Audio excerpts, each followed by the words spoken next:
Avant de découvrir l'or, il faut franchir ce bloc d'acier étincelant, cette muraille de 7 tonnes.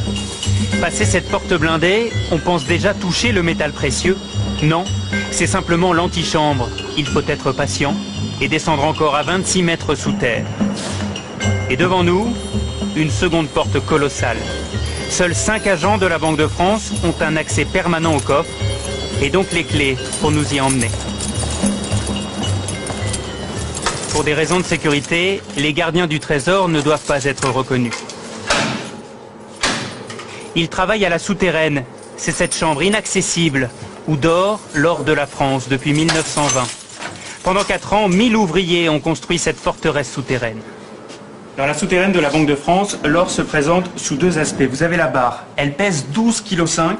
Cela représente à peu près 250 000 €. Et vous avez quelque chose de beaucoup plus léger, le lingot. Le lingot pèse 1 kg pour à peu près 20 ou 25 000 €. Et au total, 2500 tonnes d'or reposent sur ces étagères. Cela représente 54 milliards d'euros. Depuis 5 ans, le stock a diminué.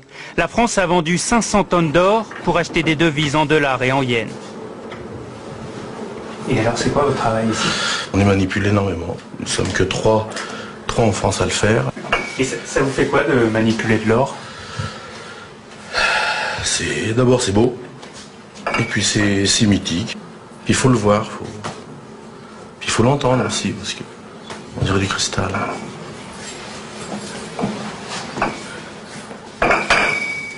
Vous voyez, c'est un son. Et tout cet or a bien failli être volé. Nous sommes en juin 40, les Allemands sont à Paris, 4 officiers nazis se présentent à la Banque de France et demandent qu'on ouvre les coffres. Oui, mais ils sont vides. L'or est déjà sur les routes. Il y a 2800 tonnes d'or à évacuer, ce qui est considérable. Vous avez donc de mémoire 400 ou 450 camions, parce qu'en plus il faut réquisitionner les camions, ils ne sont pas tous là, la plupart sont partis sur le front. On fait ça de nuit, et puis là donc on file vers les ports, et puis donc après on partait vers Dakar, vers les Antilles, vers les États-Unis, qui sont les 3 grandes destinations. Seule une caisse de 50 kilos d'or est déclarée perdue. Elle est tombée dans le port de Brest, et certains disent qu'elle a été repêchée. Après la guerre, l'or retrouve son écrin. Aujourd'hui, avec ce stock de 2500 tonnes, la France est le 3e plus gros détenteur d'or au monde, derrière les États-Unis et l'Allemagne.